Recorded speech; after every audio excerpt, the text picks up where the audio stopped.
Come, let us worship together. Let us open our minds to the challenge of reason. Open our hearts to the healing of love. Open our lives to the calling of conscience. Open our souls to the comfort of joy. Astonished by the miracle of life, grateful for the gift of fellowship, confident in the power of living faith, we are here gathered. Come, let us worship together. Good morning. Good morning to you all, and welcome to our service here at First Parish Church in Weston on September 27th. I am Jeff Barz-Snell, minister here at First Parish, and we are glad you could take the time to join us here in our sanctuary today that is now a recording and broadcast studio, as it were. If you are a new viewer, we welcome you and are glad you are checking us out. And if you are a longtime member and friend, we continue to miss your physical presence here with us this morning. Our service participants today include Jeff Weeding, our organist, Ben Doyle, our soloist and violinist, Bill Sano, our music director, Larry Coburn, chair of our partner church committee, and Mr. Bruce Peterson, chair of our stewardship committee. Our service is produced and edited by Mr. Max Hall and a group of audiovisual supporters and interns. The hymn verses for today's service were included in the order of service that was emailed out last night. They are also readily available on the main page of our website. If you click on the page for this day and event, you should find the PDF for our service. I now invite you to rise up in body and or in spirit and join with me in singing a few verses 1 through 3, of God of the earth, the sky, the sea.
Thank you, Ben and Jeff.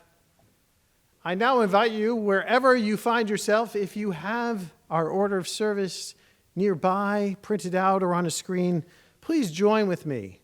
Take a breath, and please join with me in saying together our congregational prayer found in your order of service. O God, grant us your vision in our time. Help us to write it so large that even a runner can see it. Make it so compelling that even a cynic will pause, so convincing that a skeptic will risk trying to bring hope to others. and so inspiring that the committed will stand courageously in faith, leaving the results to you. This we ask in the Spirit of your Son Jesus, who taught us to pray, saying together, Our Father, who art in heaven, hallowed be thy name. Thy kingdom come, thy will be done, on earth as it is in heaven. Give us this day our daily bread, and forgive us our trespasses, as we forgive those who trespass against us. And lead us not into temptation, but deliver us from evil. For thine is the kingdom and the power and the glory, forever and ever. Amen.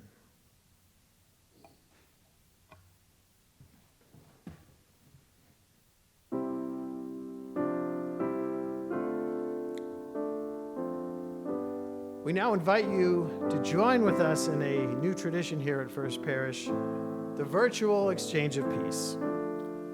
Most of us have this remarkable technology in our pockets and on our desks, and we accomplish all sorts of impressive things during the week, but we rarely employ these devices simply to foster some goodwill. So take a moment and reach out to someone you know from First Parish or from the larger community via text, email, or even a quick call. Send them a quick text, give them a call, and say, Good morning. Good morning. I wanted to wish you well. Say you can't talk long right now because you are actually attending a service. And it's okay if they don't quite understand or think that's a little odd. Tell them you are participating in your church's weekly service and you wanted to take a moment and wish them peace during this difficult time when so many are struggling.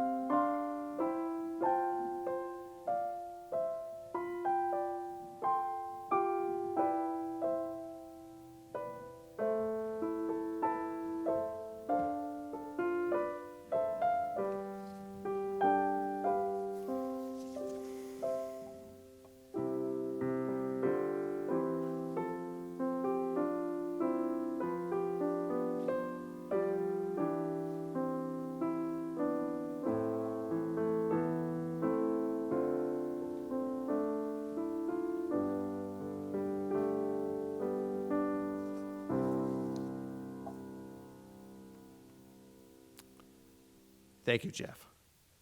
I'd now like to call forward longtime church member and chair of our partner church committee, Mr. Larry Coburn.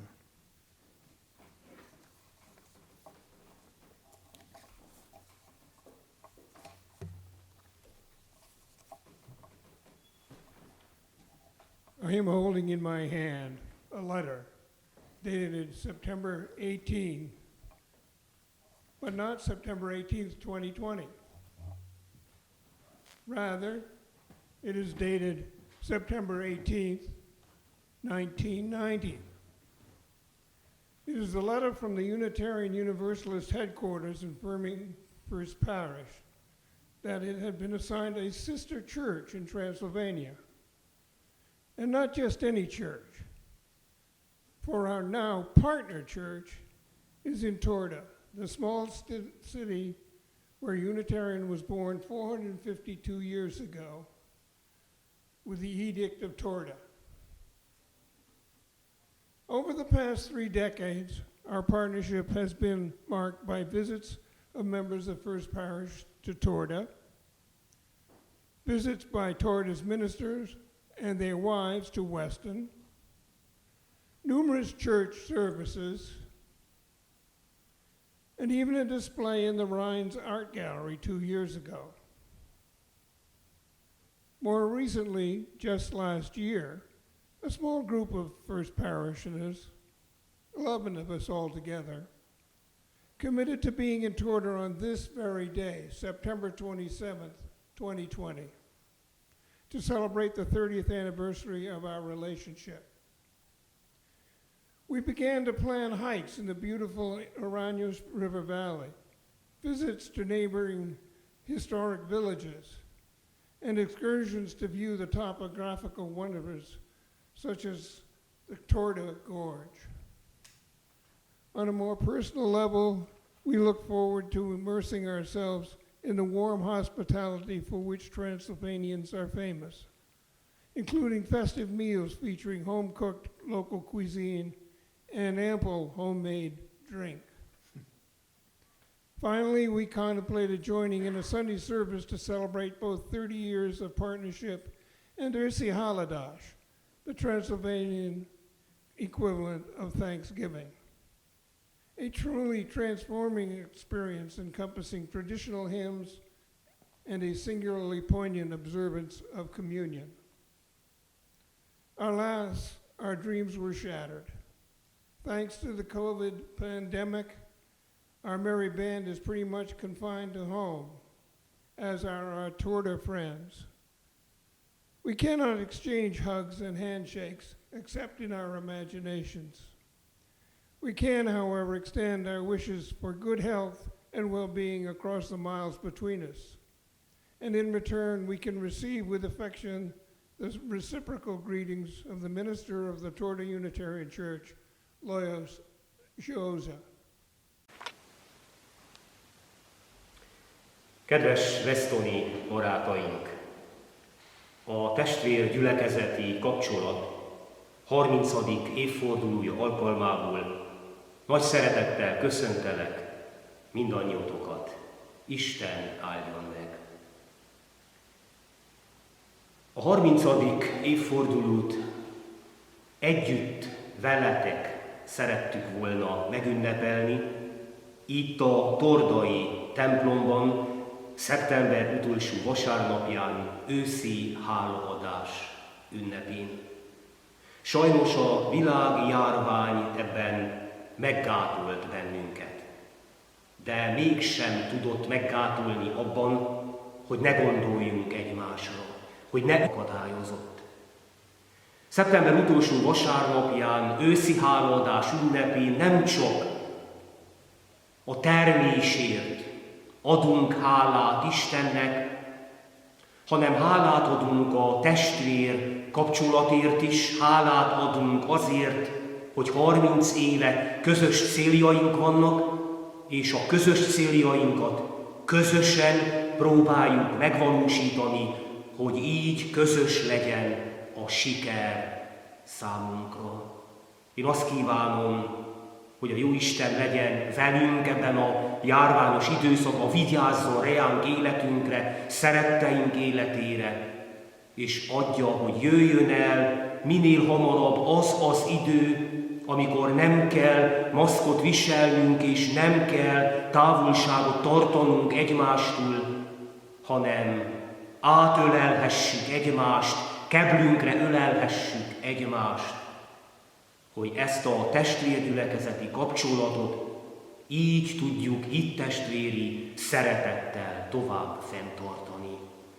Isten áldjon meg benneteket, és várunk titeket Tordára, mi hamarabb.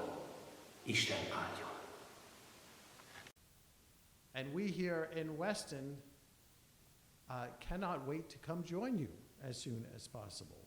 I want to thank my colleague and fellow Unitarian minister on the other side of the world for sending greetings to us here in Weston this day. Thank you, Reverend Zsóza, for your good wishes and hopes that we will be able to make the voyage to your beautiful region and country someday soon. In the meantime, we hope that you and your church in Torda stay safe and well during this difficult time, and that your community continues to be a source of goodness and strength for the local region. Churches like ours, when they are working properly, when they are taking to heart the vision and the teachings of Jesus, make a difference. Churches like ours can be a beacon shining forth during times of difficulty and darkness. We would therefore like to light our chalice this morning in honor of the fellowship and the bond our two congregations have now enjoyed for almost exactly 30 years. This is an institutional friendship that has now transcended ministers and individual church leaders and become a part of who we are as Unitarian congregations. I also want to recognize Mr. Larry Coburn, who has led and shepherded this fraternal relationship between our two congregations over the last 3 decades. Larry, your passion and your leadership in fostering this institutional friendship, to say nothing of learning some Hungarian, has inspired many of us to follow your lead and example. And so, during those first few days of fall, when the Torda congregation is celebrating its Transylvanian Thanksgiving, we give thanks. We give thanks for our partner church in Torda. We are grateful for the friendships we have made. We are grateful for the vital traditions and new ideas we have encountered. And we are grateful for the many ways the Reverend Yoza and his parishioners have enriched our practice and blessed us, even from far away. We have separate histories, but we have a common outlook and a common set of values. And so we light this oil lamp. We light our chalice this morning in celebration of the many ways that each of our congregations kindles the flame of inspiration for the other. We so wish we could be with you here on this day. But we live by faith, we live by love, and we live by hope. Amen.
Our reading for this morning is Psalm 1, Psalm number 1. Happy are those who do not follow the advice of the wicked, or take the path that sinners tread, or sit in the seat of scoffers. But their delight is in the law of the Lord, and on his law they meditate day and night. They are like trees planted by streams of water, which yield their fruit in its season, and their leaves do not wither. In all that they do, they prosper. The wicked are not so, but are like chaff that the wind drives away. Therefore the wicked will not stand in the judgment, nor sinners in the congregation of the righteous. For the Lord watches over the righteous, but the way of the wicked will perish. Here ends the reading.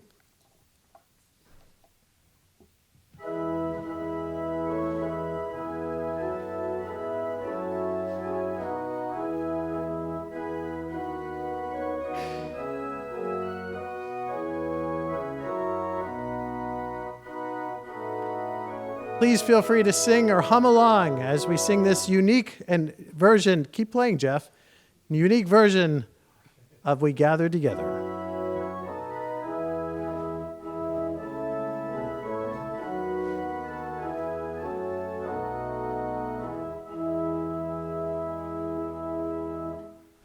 We gather together this day for First Parish to nurture her health as her future unfolds, to strengthen her coffers with generous offers of talent and treasure and hands to enfold.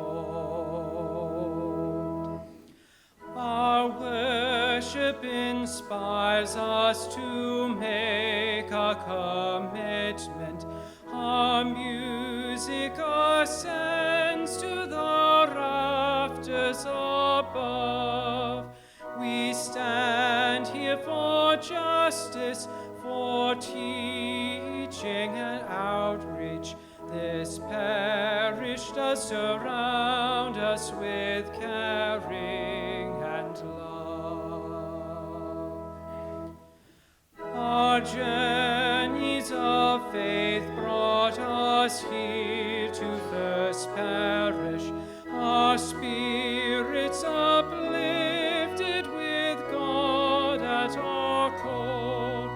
As these walls surround us and faith sustains and grounds us, may we each do our part so our mission may soar.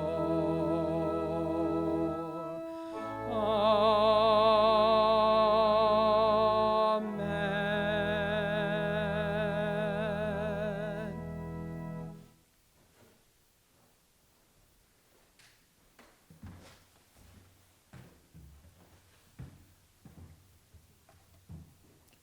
Good morning. My name is Bruce Peterson, and I am chair of the First Parish Stewardship Committee, and the song you just sang was one of my favorite songs. My wife, Linda Kilburn, and I have been members of First Parish for over 22 years. First Parish is our spiritual home that has provided a wonderful experience for both us and our children. This church has been there for both in good times and in sad times. I'm blessed to have a wonderful committee made up of Kurt Flory, Ann Morgan, Gail Nozick, and Sally Von Rumer. You will shortly be receiving a stewardship commitment packet, and I'm here today to ask each of you watching this service to make a commitment on the enclosed card and return it to our church using the stamped self-addressed envelope that is included in the mailing. Our church needs your financial support. Why, you might ask? The COVID-19 pandemic has changed all of our lives and created challenges that this church has had to overcome. The challenges came without warning and created a new environment that required that we adapt. We could no longer hold services in this sanctuary. staff departed. Annual income dropped significantly due to the loss of rental and plate income. Even some stewardship commitments for the year have been delayed. And more importantly, the traditional ways we have used to care for our members and our larger surrounding communities were no longer available to us. I'm proud to say that Jeff's ministry and the leadership of First Parish did not shy away from these issues and has engineered a new normal within the context of the virus. Some adaptations were difficult. We had the transition from our in-person services in the sanctuary to a recorded streaming church service. It was not easy, and there were many pitfalls during the early days, but we learned and are now producing close to professional quality streaming services. I'm speaking to you today in our sanctuary that has been modified to be a recording studio with new lighting, sound recording, and a series of cameras that allow us to bring a service with Jeff's wonderful sermons to you using the Vimeo streaming platform. We even have a choir who has learned how to do streaming music videos that have been added to our weekly services and sound wonderful. We now have a post-service fellowship hour using the Zoom platform, so as you can see, we're doing our best to create a wonderful Sunday experience for all of you. Given the current projections for the virus, we will most likely be using this studio to bring you services for months to come. We are all prepared, and this process has taken time and money to perfect. We created the Weston Cares program, which through donations from you and our community has supported hundreds of families in need in Greater Weston and surrounding towns. We supported the Black Lives movements while condemning the violence and destructive actions that overshadowed many of the peaceful marches. We are helping to solve the environmental problem by installing an 81-panel solar array over the church school wing, which now produces close to 42,000 kilowatt hours of clean energy. We have made a number of significant improvements and much needed repairs to our church building that are outlined in the mailing that you will receive shortly. The Facilities Committee has been very busy this spring, and I thank them for their hard work in making our church building a better place. And finally, we have made a very important staff hire, bringing on board the Reverend Sarah Napoleon as our new assistant minister, focused on faith outreach and community outreach. Growth of our congregation and church school are critical long-term issues for First Parish and will be a significant part of Sarah's responsibilities. It is with great pleasure that I welcome Sarah to First Parish Church. As you can see from the above, we have hunkered down and prepared for the long term. These agendas will involve time, treasure, and talent of our greater congregation, and in that vein, we urgently need your financial support. I mentioned earlier that you will be receiving a mailing from the Stewardship Committee in a few days. Please review it, as it outlines the challenges and our accomplishments that we have faced and done in the last months. As soon as you can, please make a commitment by signing and returning the closed card. Your commitment will help the ministry and the leadership of First Parish move forward in our new normal in the era of the COVID-19 virus. As a reminder, all donations to First Parish are tax deductible, and they can be made in a variety of ways. Personally, Linda and I use recommendations to our donor-advised funds to support First Parish, and I know that many of you also do that. Others make stock gifts, which are particularly attractive in the current stock market climate. For those of you who like to make stewardship payments using the plate, you can use your bank's bill paying system to schedule either a lump sum or weekly payment. And if you don't want to do that, we have our PayPal account for First Parish that can also be used. And last but by no means least, if you want, send the check to our church office. Your financial support is critical during the COVID-19 pandemic. Please be generous and please respond quickly. Thank you.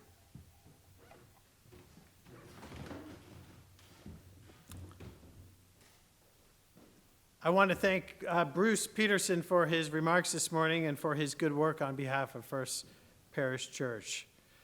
I always admire Bruce's laconic use of words in which he communicates significant amounts of information amidst an economy of well-chosen phrases. I will endeavor to follow his lead on that count this morning, at least as much as I am able to.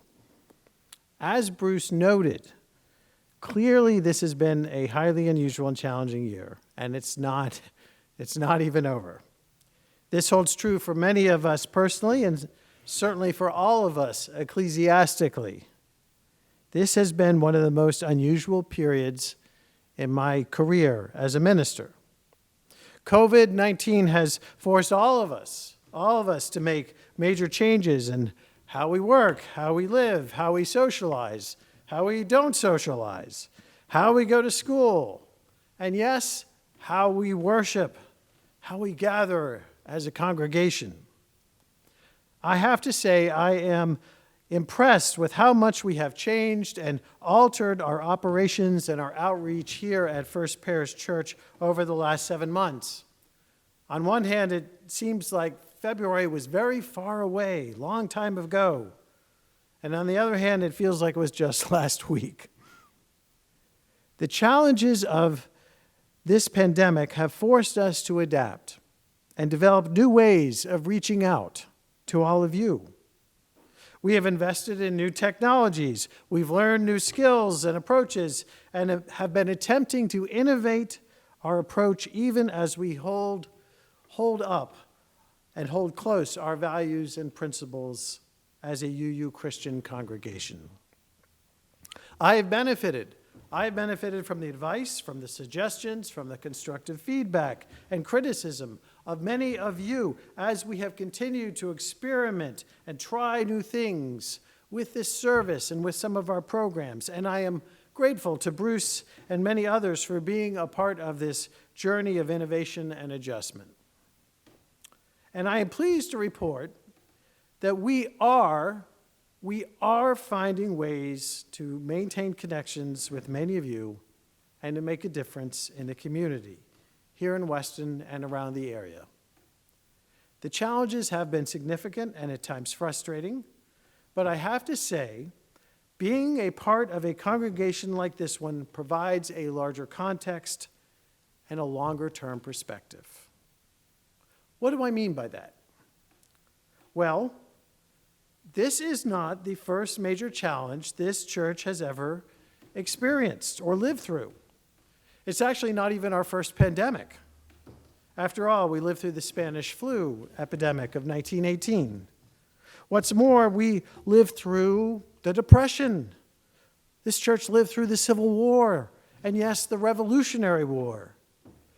Deep inside of our institutional memory is some understanding of how to live and make a difference during a time of great challenge and stress. There is also, I think, a resolve to find ways to bless those who are coming through our doors and to bless those who are going by our doors. I think we are doing that again today. We are facing the challenges of this pandemic and this anxious time in American history and finding ways to make a difference. Allow me to note 3 emergent ways that we are doing this that speak to the larger concerns of living here in 2020. First, even though we cannot gather in person in our sanctuary here, at least not in any large numbers, we have found ways to foster kindness and goodness among ourselves and in the larger community. I sometimes like to describe churches like ours as being in the benevolence business. Our mission as a church is to encourage everyone who comes into our midst to do good and to do it often. People have varying ideas and conceptions and about all manner of religious questions and topics. There are unresolvable and perennial questions about the nature of God and the destiny of humanity and the cosmos. And instead of insisting on one absolutely correct way of thinking about these questions, instead of asserting just one creed, we focus instead on outcomes. That is to say, we focus on human goodness and fostering that. That's why people like us like to say that we hold up deeds over creeds. And while I think that is sometimes an oversimplification, the point is fundamentally true. And so during times like this, we have been trying to think outside of the box about how we can help people in the community and how we can harness some of our goodwill to make a difference in the lives of others, sometimes in the lives of people who live nearby, but we do not know personally. That is why I proposed the creation of a community fund that would help people in the local community during this time of pandemic. It was actually one of you who first suggested the idea of the Weston Cares Fund, with the name coming from the Federal CARES Act that provided emergency aid and support to hundreds of millions of people around the country, as well as many small businesses. I worked pretty hard in the month of April to make the Weston Cares Fund a reality, and was delighted and was honored and relieved to be joined by some of you in this work. Together, the Weston Cares Fund has now raised over $75,000 and has helped well over 100 folks and families in need whose lives have been adversely impacted by COVID-19. And we are not done yet. In the coming months, as the weather gets colder, as the virus becomes more of a threat again, this fund will be there to help people in the greater Weston area who find themselves, through no fault of their own, in need of a helping hand. And none of this would be the case were it not for you, the members of this congregation, and your friends and your networks here in the area. I should say that it has also been heartening to see so many of you reaching out to one another and providing support and care when needed. One reason to belong to a healthy church like this one is so you have a local community. You have a network when life gets thorny and unpleasant. Again, it has been gratifying, even inspiring, to observe many instances of you all being good to one another.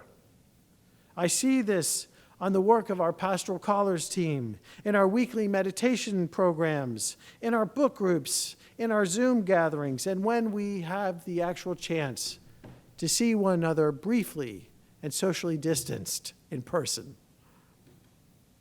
Now, in addition to fostering goodness, I think the church this year has found ways to hold up what we believe is true and decent, and encourage others to do the same.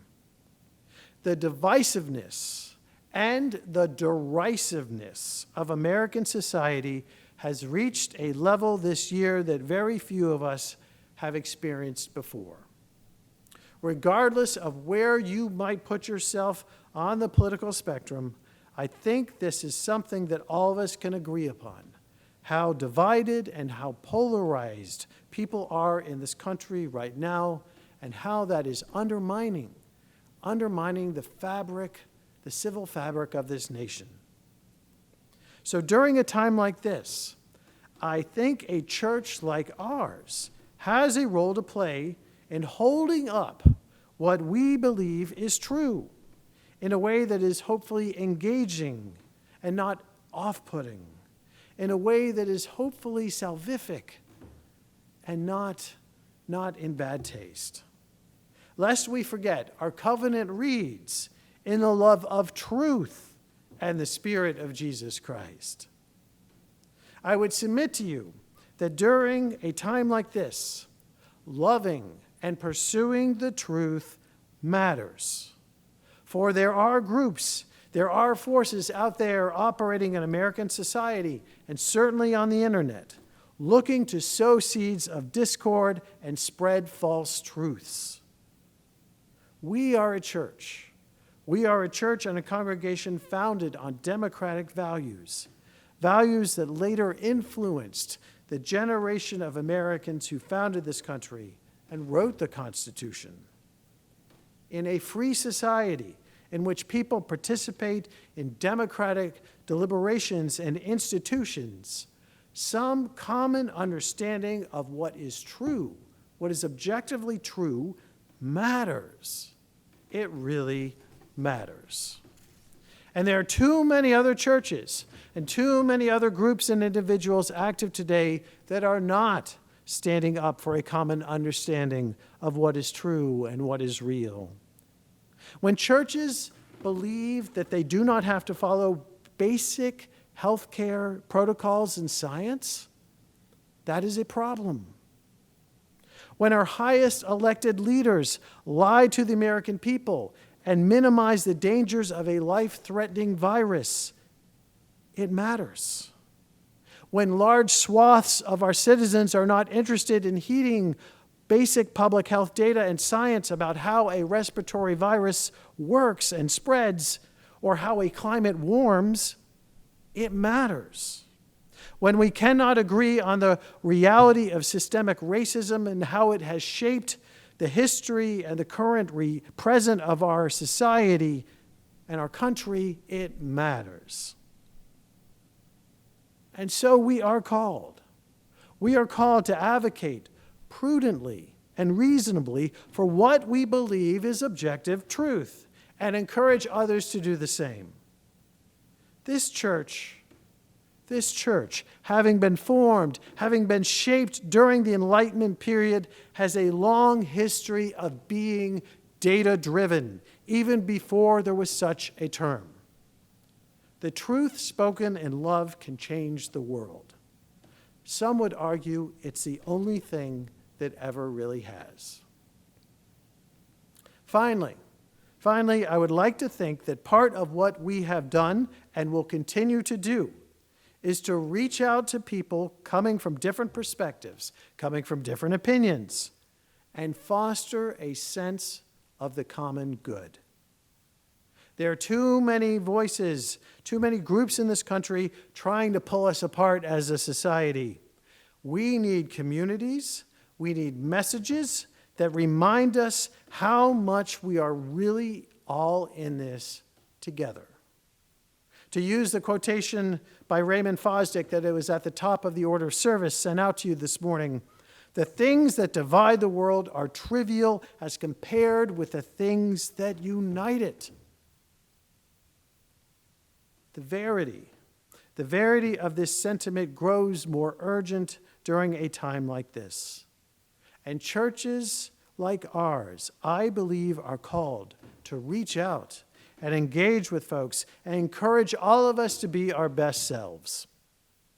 Both the world and our souls are advanced by shining the light on those items that we share in common, not by highlighting those issues that separate and divide.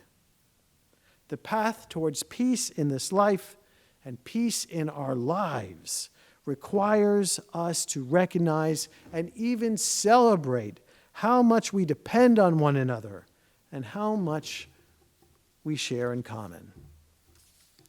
And so I thank you, the members and friends of this church, for supporting our mission, for supporting our vision and our work. This church over the years has a history of attracting people who are smart, capable, and innovative. This approach and type of engagement has infused how we operate as a congregation and how we hold up the teachings and the values of Jesus of Nazareth, of Jesus Christ. Together, this congregation has lived through and flourished during every single chapter of American history. And we will continue to do so now, during this current chapter and during this challenging time. I am grateful. I am grateful to you, the members of this church, for trusting me trusting me to serve as your minister during this strange chapter in which we find ourselves. And I am grateful for the values of this church that inspire us to foster goodness, to search for truth, and to remember what unites us is so much more powerful than that which separates. I'm reminded of that pithy phrase by the Reverend William Sloane Coffin. The world is too dangerous for anything but truth, and is too small for anything but love. I have no doubt that the next few months will be challenging and hard for many of us. And I have no doubt that this church and community that we support will continue to make a difference, a real difference, in the days ahead. May it be so, and amen.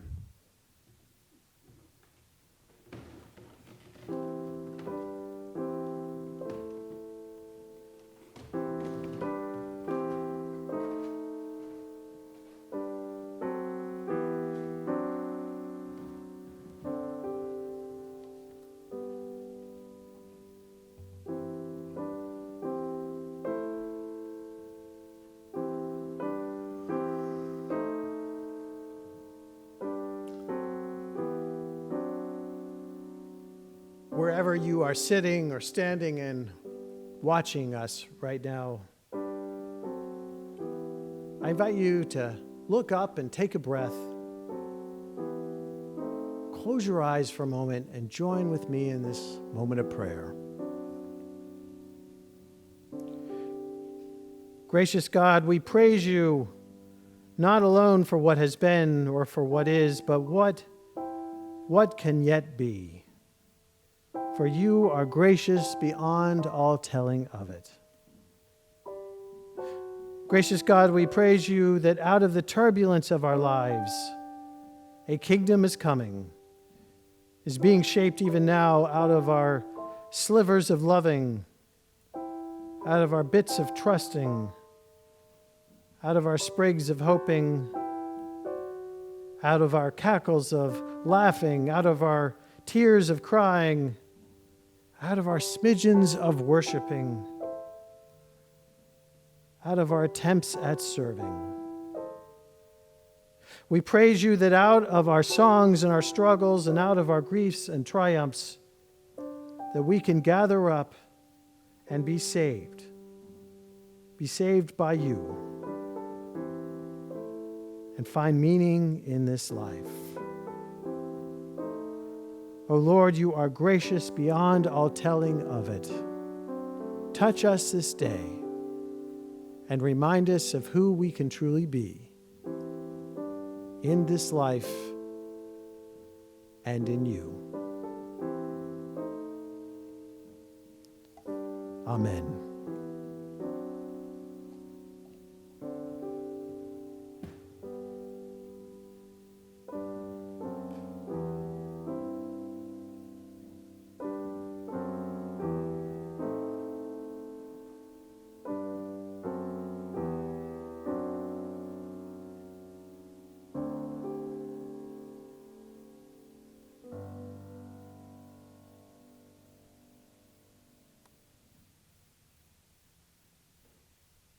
Many of you have inquired how best to support First Parish Church and our work here in Weston during this difficult time when we are not gathered on Sundays.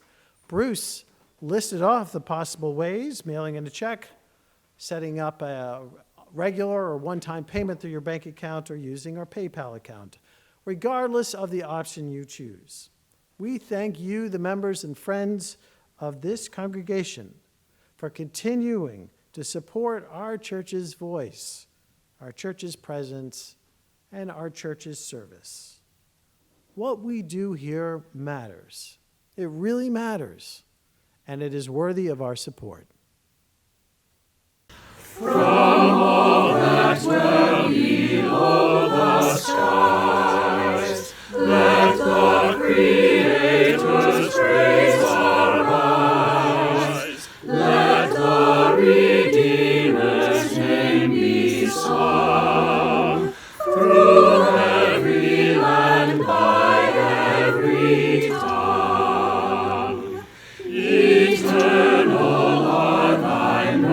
mercies, Lord. Eternal truth attends thy word. Thy grace shall sound from shore to shore, till sun shall rise and set no more. Amen.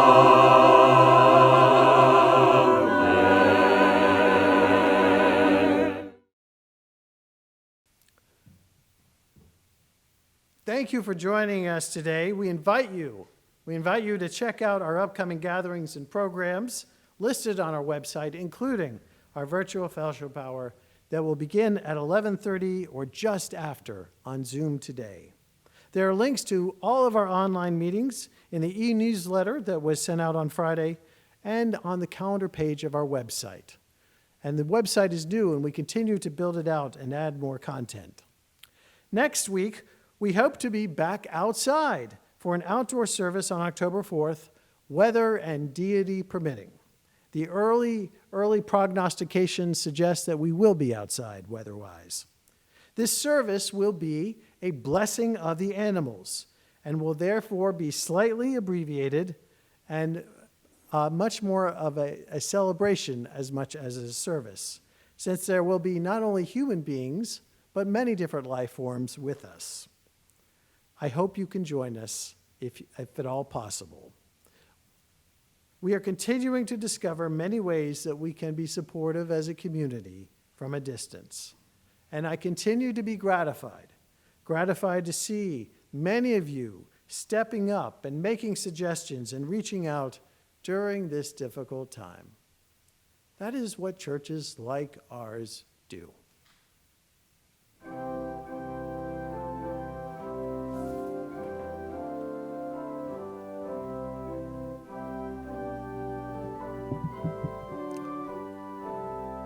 May the Lord bless you and keep you. May the Lord keep all those whom you love, whether here or in some other place. May God be your companion, and you be God's friend as you walk together through all the days of your life. And at the journey's end, may you find the welcome of God's love. It keeps us all. Amen.